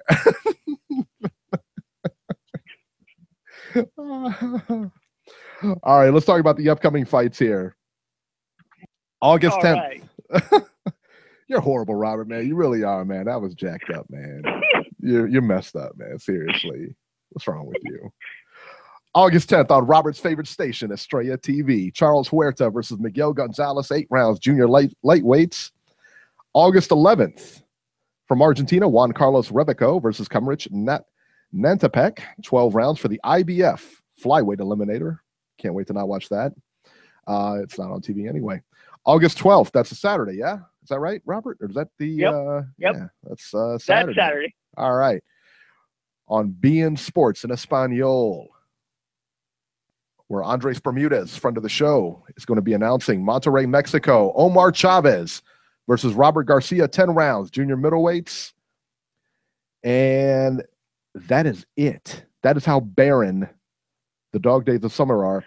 That's it. No more fights. The big one is going to be football coming up, so you know. Nah, nobody cares. Nobody watches football. You talking about soccer or regular football? Well, actually, we got both events coming up, so you know. There you go. There you go. All right, so that leads us into our news and rumors. The big rumor this week, man, the big news and the big rumors this week, Paulie Malignaggi left Conor McGregor's sparring camp. Paulie Malignaggi leaves sparring after a photo of him being knocked down by McGregor is leaked. You know, man, I tell you what, originally I was on Paulie's side on this, and I'm kind of turning here. You know, when you go in to help somebody in camp, you know, he did the same thing. McGregor did the same thing to Chris Van Heerden. Chris Van Heerden was trying to do him a favor by sparring with the guy. He tried to do him a favor, you know, by, you know, trying to, because basically McGregor was wanting to go into the fight game. He wanted to box and try his skills against a real pro, you know. So I think Chris Van Heerden really did him a favor. And I think they really, you know, didn't do Chris Van Heerden a favor by releasing that footage, editing the footage, and everything like that. I thought it was a really underhanded thing to do. And I felt the same way after this photo got leaked. It shows a picture of Paulie Malignaggi on the deck and Conor McGregor standing over him, like a knockdown. Now, whether it was a knockdown or not, I don't know. Paulie Malignaggi said it was a push. I'm actually kind of inclined to believe that, because if you look at Joe Cortez, if you look at his hands, it almost looks like he's making a motion to it doesn't look like he's making a motion to separate. It looks like he's making a wave motion with his hands. His hand is flat, and it almost looks like he's saying it was a push or no knockdown is basically what he's saying. So, but they put the picture out, and it, you know, again, man, that's really not a good thing to do. Paulie's there to help you. He's there in your camp. He's there, and he's put out pictures of him, like, you know, with his hands behind his back, you know, with Malignaggi in the ring. So it's a tough, you know, it's just not it's not a cool thing to do, man, especially when the guy's there to help you. That being said, he is getting paid for it. They brought him in. You know, he's getting paid for it. And the other point that Beeb brought up, and I'll let him talk here in a minute, but, you know, Paulie did sign a non-disclosure on this. And Paulie is out there telling everybody and his mother that McGregor doesn't really have a lot of like bone crushing power. He doesn't have a lot of power, and that he's a little bit awkward, and that, you know, we found out a lot from that camp, especially when we weren't supposed to find out a lot about that camp. The other thing that Paulie did was took to Instagram right after this and wrote down a series of tweets. He wrote down he posted a picture with just like a paragraph saying that, you know, I left the training camp today and I came with the best intentions and this and that. Then he posted a picture of Conor McGregor's loss to Nate Diaz when he was choked out. Paulie says, you know, watch how he rolls over and gives him his back. He doesn't protect his neck. He wanted to be choked out so he could tap and end the misery. You know, and then he says something to the effect of, he said that he beat up Conor McGregor in sparring. They won't show you the videos and everything like that. And he's just kind of acting like a baby in all this, I believe.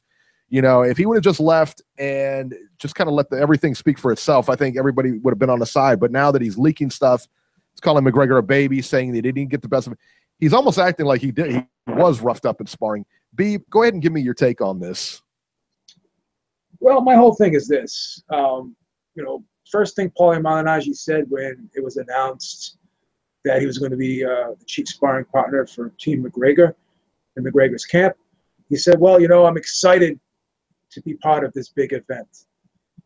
Okay, so what does that mean? That he's excited to be part of this. Like, he's looking to get exposure off of this event. Like, why would a sparring partner be excited to be part of an event if he's just a sparring partner? So again, I'm not trying to be suggestive here, but you know, the empirical data kind of is the circumstantial evidence that by saying that what he just said, he's looking to be part of the show. Like, he's a star alongside Mayweather and McGregor. And you know, he's not the star here. And also, he made a statement like, well, I'm not just a regular sparring partner.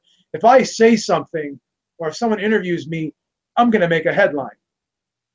So it just leads me to believe that, you know, he likes the publicity, he likes the attention, and he likes the fact that he's in the limelight again because he's part of this event, number one. And number two, if you're a sparring partner, you're brought in there to help the fighter. The fighter's not there to do anything for you. I mean, you're there to help the fighter. I mean, if you're a sparring partner, obviously you get paid. You're getting a little bit of work too.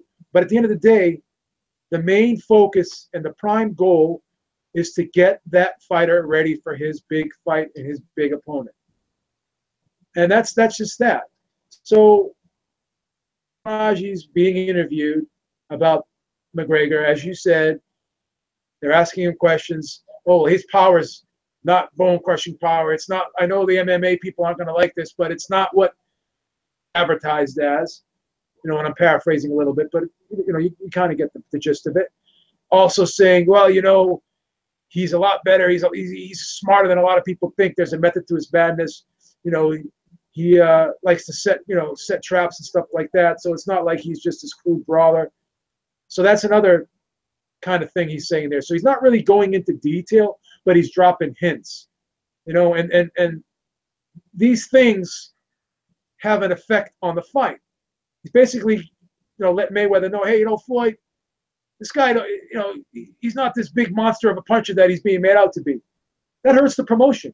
You know what I'm saying? That's not stuff that you want to release. So if someone asks you questions about the event, what you should do is like say, hey, you know what? I really can't reveal that. I'm just there to help Conor out. Conor's working hard. I'm working hard trying to get him ready for the fight. I really can't go into details about stuff like that. You're not supposed to tell people how hard the guy hits, or if he's rough in there with you, if he's getting physical with you, or if he's smarter than a lot of people give him credit for. He's more tactical than a lot of people give him credit for. There's a method to his madness. You're not supposed to, you know, divulge that type of information to people in the press or the public. And I'm curious to see if you know what Floyd Mayweather thinks of all this. You know, if he's upset about this. So, you know, you're saying all these things, and you're also saying that, you know, the only people with cameras in there are people in his camp and people from the UFC headquarters and this and that. So that's a dead giveaway right there. Do you think those people are there to take pictures of you and make you look good? No, they're there to take pictures of him and make him look good. You saw what the guy did to Van Heerden, releasing the video, all right? So going into this, you should have had an agreement with him. You should have had an understanding with him that, you know what, I don't want pictures being taken of me making me look like you're kicking my ass. You know what I'm saying? You could have talked it out. Whereas he had a non-disclosure agreement with Conor McGregor. McGregor didn't have any type of agreement, to my knowledge, with him. So he's releasing photos. It's not like he's releasing photos and saying, I just knocked down Paulie Malignaggi. He's not releasing photos. Oh, I just busted up Paulie Malignaggi. They're just releasing photos. And it's up to the people to decide, you know, what they want to believe and how they want to interpret the photos. So at the end of the day, you know, I think Paulie Malignaggi's ego is bruised here. I think that he thinks that he's part of the show. He's a star in this whole, you know, event. He's a focal point in this whole event, and I don't think he is. You know, he's concerned about his reputation. Listen, you're a former two-time world champion in 2 different weight classes. You fought the best out there. You had a good career. Nothing that you do, you know, after being retired, you know, in the state that you're in right now, in your current state, being out of your prime, nothing you can do moving forward will ever erase what you did when you were an active fighter, and could not diminish your accomplishments in any way. So to me, this is Paulie Malignaggi wanting to be in the limelight, happy that he's in the headlines, okay? But now that, Team McGregor's releasing these photos out, and people are kind of snapping on him and ragging on him a little bit, and he's taking heat, and, he's being, looked at as getting beat up or whatever, then he doesn't like it now. So now his ego's bruised, and now he's going out and contradicting everything he said. So that hard work that you were given, that you and McGregor had, and the solid sparring sessions that you had, very complimentary about Conor McGregor. Now all of a sudden you were the one, kicking his ass and making him squeal like a girl. Like you said, Eric, how would he know what a girl sounds like after being hit? Is he hitting girls now? I mean, absolutely. Why would you even utter a statement like that? That's a bad look right there. Seriously, awful thing to say. Yeah, awful thing to say. That's a bad look right there. Right. And now all of a sudden, why are you doing a complete 180 and saying you're beating him up, and while you're the one that is walking around with the bruises on your face? And I know, some people can be fair-skinned. I get that. He's wearing open headgear. I get that. But if this guy can't punch and he's hitting you with 16-ounce gloves and he's busting you up, he's got to have some type of power, Paulie. He's got to have some type of power. And if Joe Cortez, all he said was, he's not really letting anything out of the bag. All he's saying is that the sparring sessions have been physical and rough. He's not saying one guy. He's not saying one guy or the other's doing this, one guy or the other's doing that. He's saying that from his vantage point, the sparring sessions are rough. So what does that mean? So professionally. You know what I'm saying? Yeah. That's how you release information. You don't sit there and tell people how hard the guy hits, or how physical he is, or what type of sparring he's giving you. No, you just say he's working hard, I'm working hard, and I'm just trying to get him ready. I really don't want to go into details about his power or anything tactical. But no, you want to you were the first ones to start releasing information. So now, they started to release pictures and stuff like that, and you don't like it, whatever. And, again, this guy is not there to do you any favors. I mean, you were talking trash about him. He was talking trash about you. There was already bad blood going in. Maybe he wanted to bring you in to show you up. Maybe you wanted to go in there to show him up. So maybe this was something for you more so than for him in your mind. Maybe you wanted to prove that this guy isn't what everyone thought he was. Maybe you wanted to prove that, even that I am retired, even in my current state of not being in shape, no MMA fighter is going to give me work. No MMA fighter with no professional fights is going to give me work. No, he's not going to beat me up. Maybe you wanted to go in there and teach this guy a lesson. Who knows? But at the end of the day, fact of the matter is, it's not about you. It's about Floyd, and it's about McGregor. And no matter what you say, again, no matter what anyone says, this fight's going to do 5 million pay-per-view buys. This fight is going to make an insane amount of money. Both of these guys are going to make an insane amount of money, both fighters. So it doesn't matter what Paulie Malignaggi says, and he's the one that really sounds like a jealous ex-girlfriend. He really does. He sounds like a jilted prom date, man. He really does. And again, go ahead, Robert. I'm sorry. I was going to keep a couple other things in mind about Paulie Malignaggi. And believe me, I'm not one to criticize him because he does a good job when he's on TV. But remember when the PBC first came out, how he came out totally against it, and he says, oh, this will never work. This is horrible. I'm never going to sign with Al Heyman. I'm never going to take any fights with Al Heyman. What does he do? He signs with Al Heyman and got several fights from Al Heyman. So Paulie is very hypocritical. Paulie's trying to make Paulie look better than what he is. I mean, Paulie can never hope to be on a stage like this. I think he just looks horrible. And not only that, if anybody had any complaints about what was happening here, it would have been Chris Van Heerden when this all first broke. But as you've noticed, Chris has stayed quiet because that's the kind of guy he is. Yeah. I know I talked to the dude for 2 hours. I mean, what fighter gives a podcast 2 hours of his time? Okay.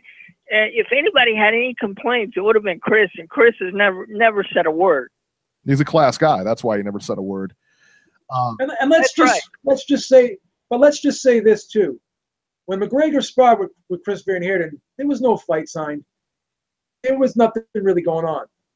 So this is a different situation with Paulie Malignaggi. You know, Conor McGregor is going to fight the best fighter of our generation in boxing.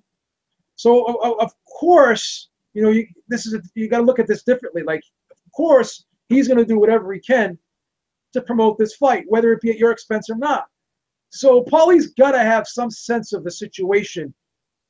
So naive to think that you know, he's not going to be looked upon to be used here, you know, and you know, he welcomed it.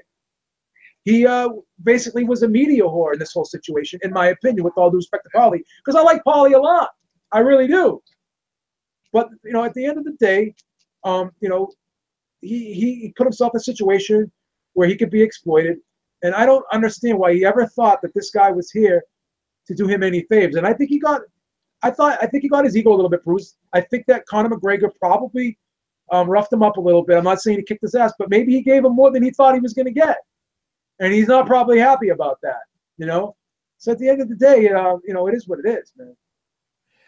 Yeah, and like, you know, and to your point too, if he comes out saying McGregor's, you know, he's this and he's that and he's no good and I beat him up in sparring, again, like you said, I mean, why on earth would I want to buy the fight? Why would I want to buy the fight now? You're actually killing. I mean, you're actually hurting Mayweather and you're actually hurting the promotion. Yeah. You're actually hurting Showtime, who you work for. You're hurting everybody involved with the promotion, because now if Malignaggi just waxed you in sparring, why on earth would I want to watch the fight? All he had to do, Eric, is do what you did. What did you say immediately when you saw this photo? You texted to me, and we talked about it. The first thing you said to me was, "Yeah, it looks like a push down. All you have to do is look at Joe Cortez's hands, him waving his hands like that, basically signifying that there was no knockdown." All Paulie had to do, first thing he should have done was approach, you know, Team McGregor, say, "Hey, man, that's not cool. That's a bad look, man. I mean, I know what you're trying to do, and it's a bad look, man." And then all he had to do was just, you know, tell everyone and point out that all they have to do is look at Joe Cortez's hands and just say, "Hey, you know what? He's basically showing you right there that it was a push down instead of a knockdown. Because if it was a knockdown, his hand gestures would be different, and he would basically be counted."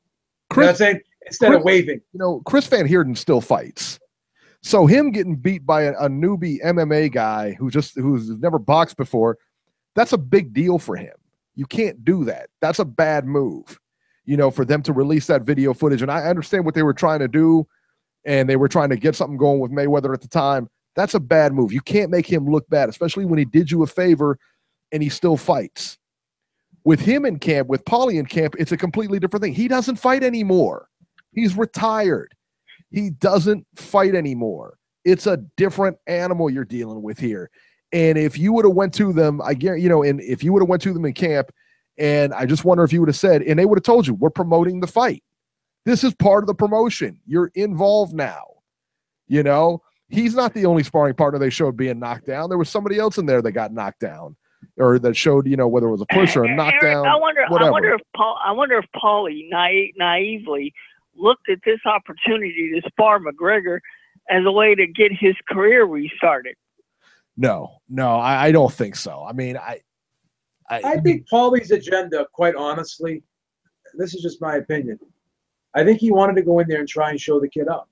And then when he couldn't do it, I think he got pissed off, got frustrated, or the team started releasing photos of him. I think it kind of hit a nerve. Like I said, all he had to do was just say, "Hey, it was a push down." All you got to do is look at Joe Cortez's hand motioning, and it basically will tell you right then and there. I think maybe Paulie had to do. Underestimated him. I think Paulie maybe underestimated him, went in there, thought he was just going to wax him, and maybe it was a little tougher than he thought it was going to be. Now, whether McGregor handled Paulie in sparring or not, that's immaterial. I think it was tougher than he thought it was going to be. I think he, you know, based on the pictures, based on the before and after pictures, you know, of his face, it looks like he got roughed up in there. I looked at McGregor's face. It didn't look like he got so roughed up. Now, again, skin, you know, skin is different. Some people have soft skin. Some people tear easy. It doesn't matter. But the point is, you know, when I look at those pictures, man, it's pretty evident he was getting hit. I would not have expected Paulie to really get hit like that you know, and get marked up like that. Whatever. I mean, it doesn't matter. It's sparring. It doesn't mean anything.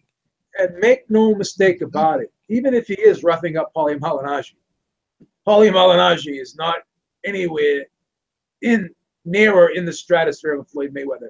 So people should not get excited about, no, you know, Paulie Malignaggi getting banged up a little bit. No, and your sparring partners are never as, I mean, typically is never as good as the guy you're fighting.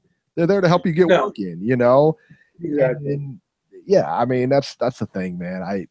It's just, you know, like I said, I was on Paulie's side for the whole thing until he started railing on him on Twitter and kind of discounting the fight, coming out saying stuff and then posting pictures of McGregor tapping and then saying he got the better of McGregor. He beat him all the time. It was easy and this kind of thing, this and that. Come on, man. Really? So, yeah. It is what it is. I don't get it. All right, Beeb, it's time. Go ahead, Brianna. It's train wreck week of the week time. Let it go. Chugga, chugga, chugga, chugga. Choo, choo. Love it. Love it. The train wreck of the week. Robert, size matters. Amir Khan accused his wife of cheating on him, so she left. No big deal, right? These kind of things happen all the time. Guy thinks his wife is cheating or his girlfriend's cheating, brings it up, she's gone. That's it. They break up. But in Amir Khan's case, said that Khan said that she cheated on him with current heavyweight champion Anthony Joshua. He even produced a text in which he claims Anthony Joshua and his wife are communicating. This text just had the name Ghost on it, not Anthony Joshua. But the text just said, you know, I heard you coming to London. When are you coming here? And I miss you and blah, blah, blah, whatever it was.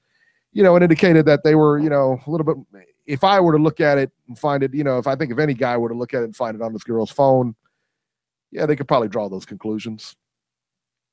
Joshua has come out through social media to say, you know, hey, it wasn't me.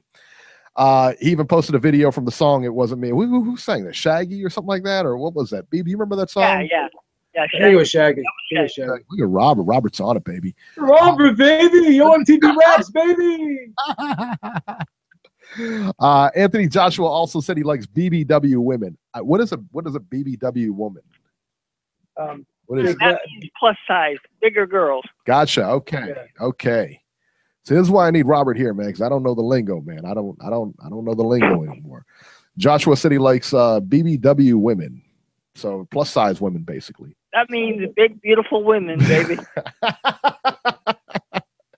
All right, he likes plus size women. Hey, that's all good, man. In Khan's wife is very pretty girl, man. He also said that Anthony Joshua came out and said maybe the account was hacked. He said, I don't know. But Khan came out and said he was sure no accounts were hacked, and Joshua was the guy. Robert, many times in your life you've been on the receiving end of a love triangle with the girls leaving their guy and coming to you.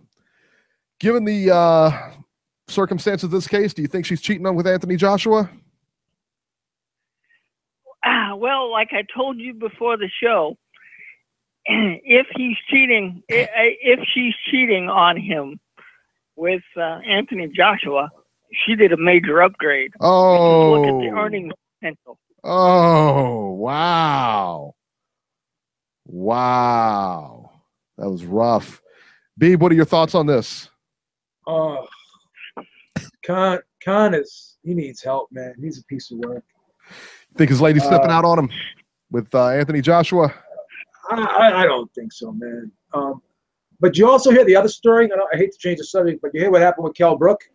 No. Starting a big scene on a flight. Jason Shaw brought it up to me, and I read this earlier. I guess he was drunk on a plane or whatever, wow. And smoking in the bathroom or something like that too. Being disorderly on the plane, causing kind of a riot on the plane or whatever. Yeah. What's going on over there? Kell being quizzed by police for drunken havoc. Yeah. So I don't know. I don't know if that's worse or the Amir Khan thing. I think it's a toss-up, really. Very special place. Very special. Very special place, man. Let's go with the tail of the tape on here, man. Let's see if was the lady right to leave Amir Khan here? Amir Khan's record. Let's go over this. Amir Khan's record: 31 wins, 4 losses, 19 by KOs. Anthony Joshua's record: 19-0 with 19 KOs. Knocked out everybody. Check mark for Anthony Joshua. Wins that round. Amir Khan stands at a lanky 5'8". Anthony Joshua, 6'6". Say they like taller guys. I don't know. That's 2 rounds for Joshua. Amir Khan, 147 pounds. Anthony Joshua, rock solid, 240 pounds. It's a clean sweep for Joshua, man. I'm sorry, your lady's gone, man. Nothing I can do about it. It's all over but the crying. Yep. That's it. Makes a lot more money, too. Look, just is what it is. Go find yourself somebody else. Plenty of fishing to see. Go to Match.com. They got those. I see those apps on TV all the time. What is it, Match? And then what's the other one, Robert? There's some more out there where you can meet ladies. They've got eHarmony and Farmers Only. Yeah, get on Farmers Only. That's the one. Farmers Only. What is it? You don't have to be lonely on Farmers Only. You're gonna give Amir Khan a couple of days. You're gonna go up there and see his profile on Farmers Only. Yeah, it is. There you go. Yeah. It's messed up, man. Yeah. It's messed up. Vladimir Klitschko retires from boxing. There'll be no rematch for Anthony Joshua, so he's got plenty of time to spend with Amir Khan's lady. Vladimir Klitschko announces retirement today. Klitschko ends his 21-year career with a record of 64 wins, 53 knockouts, and only 5 losses. He was one of the best heavyweights and will definitely be a first ballot Hall of Fame choice. He wasn't the most popular heavyweight. He beat everybody, beat just about everybody in his era, man. He fought everybody. You can't, say he ducked anybody. If you were on the top 10 list, you were getting, he fought you. He wasn't the most exciting guy. Definitely wasn't the most exciting guy. He kind of had that jab and then hold, the jab and hold, kind of that Ruiz style almost. And in a lot of ways, man, he was a little bit more fluent in it. But I mean, realistically, Eric, the only guy that Vladimir Klitschko did not fight would be Lennox Lewis. That really be the only guy that he missed. Yeah, his brother fought him. Didn't he? Yes. Yeah. Yeah. Yeah, so, Vitaly fought him, but Vladimir didn't. Yeah, I think he's a first ballot Hall of Famer. You guys think so? Oh yeah, no question. Yeah, no doubt. So. Oh yeah. What, do you hold the title for like 10 years? Something like that. Yeah. Yeah, he was. As a matter of fact, he holds the record for most heavyweight fights with the championship on the line. 29 fights. He ended 25-4 in those fights. Wow. Yeah, there it is, man. Another great retired. A lot of retirements this week, man. Juan Manuel Marquez retires from boxing. He was one of the greatest Mexican boxers of all time. He announced his retirement from boxing on Friday, a month shy of his 44th birthday. He began boxing May 29 of 1993. And this guy is for sure a first ballot Hall of Famer, man. This guy was unbelievable, man. So absolutely. Yeah.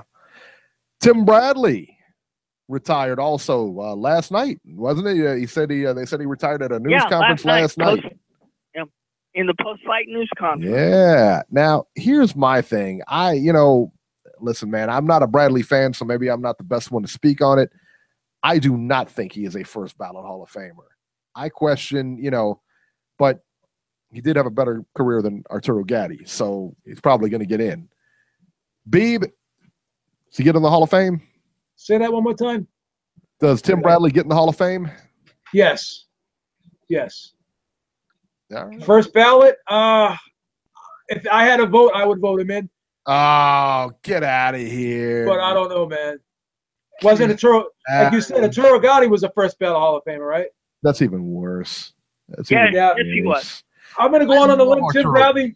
Tim Bradley gets in first ballot. Got a win over Manny Pacquiao, win over Juan Manuel Marquez, 2-weight champion. He didn't get a win over Pacquiao.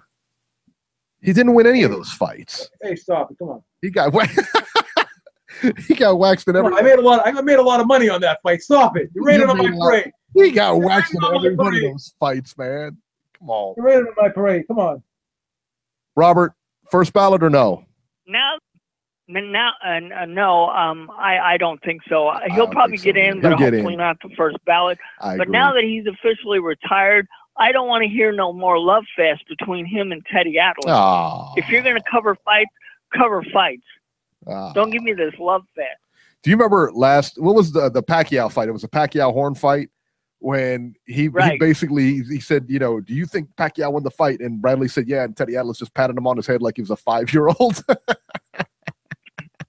Give me a break.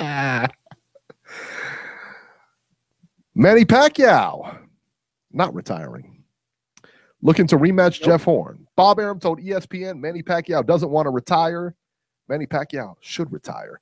He wants the rematch, so what are we going to do? Where are we going to go do the rematch? Manny told me he wants to do the rematch, but now we're looking for a window that satisfies the Senate.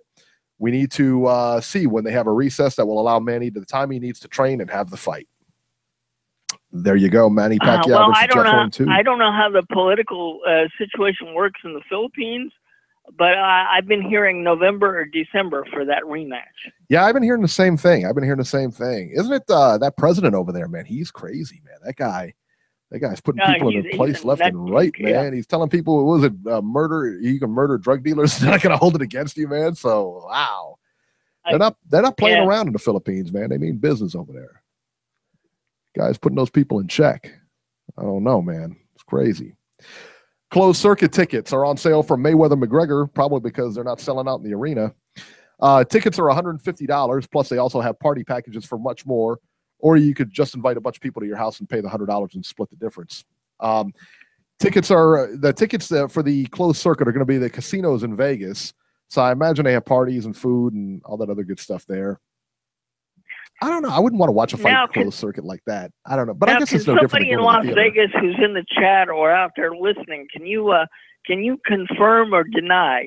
If you live in Las Vegas, do you have access to the pay-per-view if you wanted to stay home? This is the rumor. Yeah, this is what I heard. I heard that like there's no pay-per-view for this fight in Vegas. I can't imagine that, but it's kind of like, I guess they equate it to like a blackout. So like if So like in football, like if your team doesn't sell out or whatever, they don't show the game in your area. Even if you have like that NFL package, you won't be able to see like the game, you know, if they didn't sell out. Yeah, well, in that city. Can somebody in Las Vegas either be in the chat or call in and let us know? Yeah, I would like to hear that too. That's just a rumor we heard, and I don't live in Vegas, so I don't know. But I heard that like if there's a big fight in Vegas like this one, they're not gonna, you know, your only option to see it is in closed circuit. So, or at the clubs or at the bar or whatever. But again, I don't know that for fact. You know, so if anybody knows, just let me know. Tweet me or let me know at Ringside 73. Mickey Bay faces Anthony Peterson August 22nd. Robert, you like this fight? Well, I think it'll be a decent Tuesday night fight on FS1. There you go. I think so too. I don't hate the fight. I like Mickey Bay. Mickey Bay's a good fighter. Anthony Peterson's a pretty good fighter too. Yeah, no, he's a decent fighter. He's a Floyd Mayweather protege, Mayweather Promotions. So, yeah. You know, there you go. Can't hate on that. Money. Richard Comey. Or is it Comey? I think it's Richard Comey, isn't it? Richard Comey. Comey is the FBI guy. It's Comey, I think. But yeah, maybe they're both Comey. I don't know. Richard Comey, the fighter, not the FBI guy, signs with Lou DiBella. Robert, good move to sign with Lou DiBella? Well, hey, he's in the PBC realm, so why not? There you go. What about you, Beeb? You think this is a good move? You like Lou DiBella? Well, Lou DiBella's got some connections, so I don't think it's a bad move. There it is. There it is. Got some connections. Love it. Love it. That'll do it for this edition of Ringside Reporter. As always, you can catch Robert on Twitter at Ringside Robert, or you can call Ringside Robbie's Corner at 917-259-1810. Leave him a message. You can catch Joe Habib on Twitter at jhabib1. Find his YouTube channel at beatingtheoddswithbeeb.com. And I'm at Ringside 73. And also, too, if you like what we're doing, make sure to give us a thumbs up, give us some good feedback, go subscribe to us on iTunes, and that way you hear all the podcasts and everything like that. And also, too, man, Beeb has been killing it with the videos lately, man. He's been putting a lot of videos out. He's been putting really good videos out. And find him. Go to beatingtheoddswithbeeb.com and go ahead and like his page, subscribe to it, man. So you get all his good stuff, man. It's always good stuff. Also, too, if you go to Ringside 73, every time Beeb does a video, I always retweet it all the time, man. So anytime he does it, I always retweet it. I always go find him and retweet him. So you definitely want to catch his stuff, man. We're doing some good stuff, man. Beeb especially doing some great stuff out there with his videos. So keep that in mind, and we will see you next week. Take care, guys.